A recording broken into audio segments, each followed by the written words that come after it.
नमस्कार, आपके साथ मैं हूं दीपिका शर्मा और आप देख रहे हैं क्राइम तक। नोएडा की निकी केस में लगातार नए अपडेट सामने आ रहे हैं। जैसा कि देखा गया है कि नए सीसीटीवी फुटेज सामने आए हैं जिसमें ये दावा किया जा रहा है कि जिस वक्त निकी के साथ वो घटना हुई थी, यानी कि जिस वक्त निकी जली थी, उसकी मौत हुई थी, उस वक्त विपिन क्या घर पर मौजूद था या फिर वो अपनी दुकान पर मौजूद था। जो पड़ोसी हैं, जो दुकानदार है, उनका ये दावा है कि विपिन उस वक्त दुकान पर मौजूद था जिस वक्त निकी के साथ वो घटना घटी थी। हालांकि जो निकी की बहन है कंचन, उनका ये दावा है कि खुद निकी के पति ने ही उनकी जान ली है। तो तमाम दावे किए जा रहे हैं, लेकिन जो सच है वो अभी भी कहीं ना कहीं छिपा हुआ है, जो अभी जांच का विषय बना हुआ है। पूरा जो दहेज का मामला सामने आ रहा है उसमें कई तरह के अपडेट सामने आ रहे हैं। क्या कुछ ऐसा नया अपडेट है जो आप बताना चाहेंगे? मैं बता दूं कि पहले इस केस को दिखाया तो कुछ और गया था, लेकिन जैसे ही इन्वेस्टिगेशन हुआ ये जांच की पहलू 3 थ्योरी पे आकर टिक जाती है। पहला तो ये है कि क्या वहाँ पर कुछ ऐसी चीज़ें हुई थी जिसकी वजह से आग लग गई थी, क्योंकि दावा ये किया गया कि हॉस्पिटल में जो स्टेटमेंट दिया गया है, मेमो सामने आया है वहाँ से, और उसमें ये कहा जा रहा है कि सिलेंडर जो है वो फटा था जिसकी वजह से आग लग गई थी, और यही वजह होती है कि निक्की का वहाँ पर आग लग जाती है, जिसके बाद वो भागते हुए घर से बाहर आती है। दूसरी थियरी ये है कि क्योंकि एफआईआर में देखा होगा आपने कि मर्डर के ये जो मुकदमे होते हैं वो दर्ज किए गए हैं, यानी पहले तो ये बता रहे थे कि उसने खुद से आग लगा ली, इसके बाद सामने आता है एफआईआर कॉपी जिसमें ये सामने आता है कि ये मर्डर है, क्योंकि आरोप ये लगा था कि विपिन ने वहाँ पर आग लगाई, जिसके बाद कमरे से भागते हुए निक्की बाहर आती है, और ये बाकायदा कंचन का स्टेटमेंट है कि उसने अपने कानों से सुना था, जिसके बाद वो अपनी बहन को बचाने के लिए सामने आती है।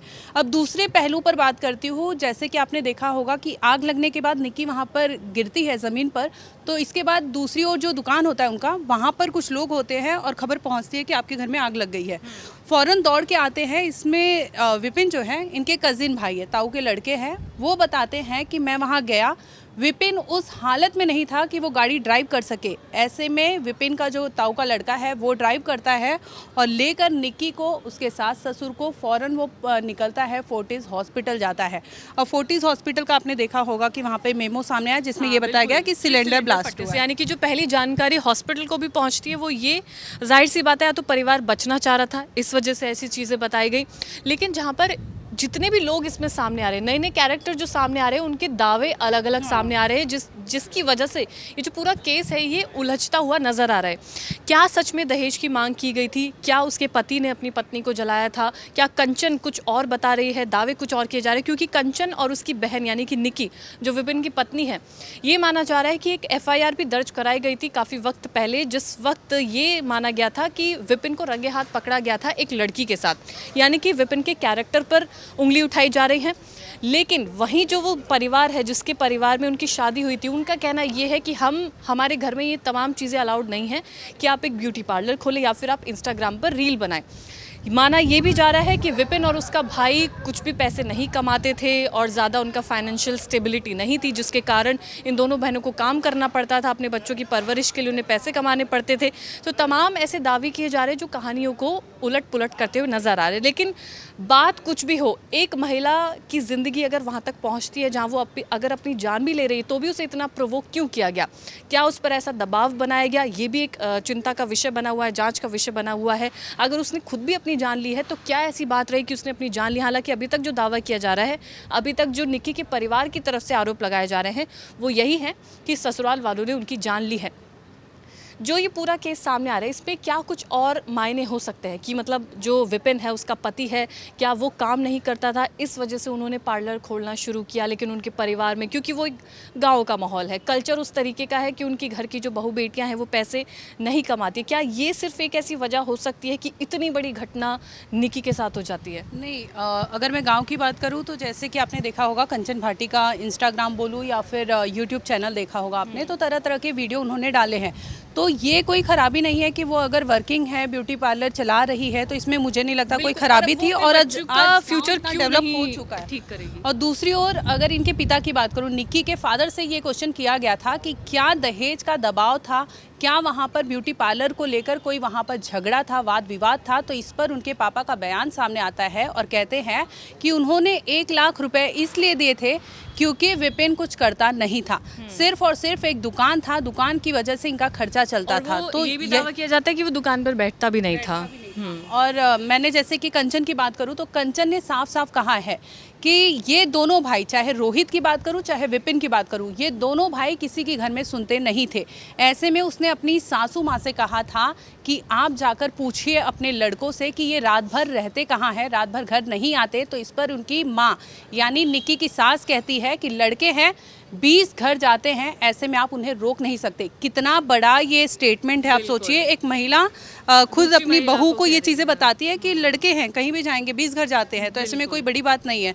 तो आप सोचिए क्या मेंटल इनकी स्थिति रही होगी कि ऐसे घर में निक्की रहती थी। और जब ये चीज़ हुई थी ना, जब उसकी मदर इन लॉ ने ये तमाम चीज़ें कही थी कि लड़के हैं, ऐसा हो सकता है, उस दौरान इन लड़कियों ने भी ये मान लिया था कि चलो ठीक है, हम एक बार को इस चीज़ को नागवार गुजार दे, कोई बात नहीं, अगर ऐसा हुआ है चीज़ों को फिर से ठीक किया जा सकता है।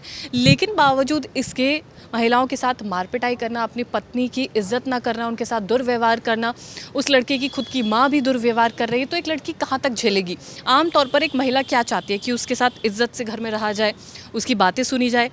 जो इस तरह का कल्चर है जो इन घरों में नज़र आ रहा है या इन गाँव में नज़र आ रहा है, वहाँ पर हर तीसरी बेटी को बचपन से यही कहकर बड़ा किया जाता है कि तुम्हें झेलना पड़ेगा, तुम झेलने के लिए पैदा हुई हो, या इस तरह की चीज़ें इन लड़कियों के साथ कही जाती है। लेकिन मेरा दर्शकों से भी ये सवाल है कि आप लोग क्या सोचते हैं, जो अब की जनरेशन है। हमने बहुत पहले कहीं सुना था कि दहेज को लेकर लड़कियों को मार दिया जाता था, जला दिया जाता था, लेकिन आज 2025 है, इस दौर में भी अगर हम ऐसी चीज़ें देख रहे हैं तो काफ़ी ज़्यादा चिंता का विषय बना हुआ है। इसमें आपकी क्या राय है कि क्या ऐसे बदलाव सोसाइटी में लाने चाहिए कि इन चीज़ों को बदला जाए। गाँव में, देहातों में तमाम चीज़ें अभी भी हो रही है, तो ऐसे में बदलाव एक घर से ही शुरू हो सकता है, जहाँ पर ये लड़के हैं जो यंग लड़के हैं, यंग एज में इनकी शादी हो जाती है। क्या इन्हें अपनी बीवियों के साथ, पत्नियों के साथ या माँ बेटी किसी के साथ भी अच्छा व्यवहार नहीं करना चाहिए था? कल को इनके बच्चे जो हैं वो बड़े होंगे, अगर उनके साथ कुछ ऐसा बर्ताव करेगा तो ये लड़ाई झगड़े पर उतर आएंगे। लेकिन अब जब अपनी पत्नी के साथ खुद ऐसा कर रहे हैं तो कितनी बड़ा चिंता का विषय है ये। नहीं, ऑब्वियसली कि ये चीज़ें जैसे दिखाई जा रही थी, मैं बता दूं कि बार बार वही ब्यूटी पार्लर की चीज़ें आती है, बार बार इंस्टाग्राम की रील सामने आती है जिसमें कहा ये जा रहा है कि ये लोग इस तरह की चीज़ें करते थे जिसकी वजह से बदनामी होती है। मेरे को हरियाणा का वो केस याद आ रहा है जहाँ पर आपने देखा होगा कि एक बाप ने अपनी बेटी की हत्या कर दी थी, शूट कर दिया था, जहाँ पर उसने भी यही कहा था कि मुझे बेटी का इस तरह से बाहर जाना, निकलना मुझे पसंद नहीं था, और लोग ताने देते थे। तो आप सोचिए किस लेवल की मेंटेलिटी होती है लोगों की कि ऐसे में आकर सामने आते हैं, अपने परिवार का वो सपोर्ट करे बजाय इसके वो उसे मारने की या फिर इस तरह की चीज़ें करते हैं। निक्की केस की बात करूँ तो निक्की ब्यूटी पार्लर अगर चला रही थी तो सिर्फ और सिर्फ पॉकेट मनी के लिए, ताकि उनका खर्च निकल सके। उनका, कंचन का कहना है कि बच्चों की पढ़ाई लिखाई के जो खर्च थे वो भी घर से पूरे नहीं हो रहे थे, जिसकी वजह से दोनों बहनों ने डिसाइड किया था कि हम कुछ करते हैं, हम कैपेबल है और आज की नारी है वो, तो सही उनका डिसीजन था। लेकिन एक और चीज़ जहाँ पर ये पूरी कहानी शुरू होती है, वो जो एक गाड़ी के इर्द गिर्द पूरी कहानी घूमती है, दहेज वाली जो गाड़ी है, यानी कि जो निक्की का परिवार है, मायके वाले उस गाड़ी को खरीदते हैं। ऐसे में इन लोगों के दिमाग में ये तमाम सवाल उठते हैं कि हमें क्यों नहीं गाड़ी गिफ्ट की ये वाली। हालांकि जब शादी हुई थी तो स्कॉर्पियो भी गिफ्ट की गई थी, 8 से 10 लाख के गहने गिफ्ट किए गए थे। जब बेटा होता है विपिन और निक्की का तो बुलेट भी गिफ्ट की जाती है। जब वो परिवार नई गाड़ी खरीदता है तो ऐसे में ये माना जाता है कि हमें भी या तो पैसे दिए जाएं, यानी कि 30 से 35 लाख उन्हें दिए जाए, या फिर उन्हें वो गाड़ी गिफ्ट की जाए। क्या आपकी इतनी हैसियत नहीं है कि आप खुद कमा नहीं सकते हैं? क्या आपकी इतनी हैसियत नहीं है कि आप अपनी पत्नी को गाड़ी गिफ्ट कर सके? क्या आप हर महीने, हर साल, हर तीज त्यौहार पर अपने बीवी के मायके वालों पर डिपेंडेंट रहेंगे कि वहाँ से कपड़े आएंगे, वहाँ से गाड़ी आएंगी? तमाम चीज़ें बहुत सोचने का विषय है। छोटी चीज़ें हैं लेकिन बहुत बड़ी चीज़ है एक परिवार के लिए, एक बेटी के लिए जो उस घर में शादी करने के लिए जाती है। फिलहाल हम अपने व्यूअर्स पर ये तमाम चीज़ें छोड़ते हैं। क्या उनकी राय है, क्या विचार है? एक घर से, एक सोसाइटी से क्या एक बदलाव हो सकता है जो इस पूरी सोसाइटी को बदल दे और जो बेटियों को सहना पड़ता है वो ना सहना पड़े? धन्यवाद।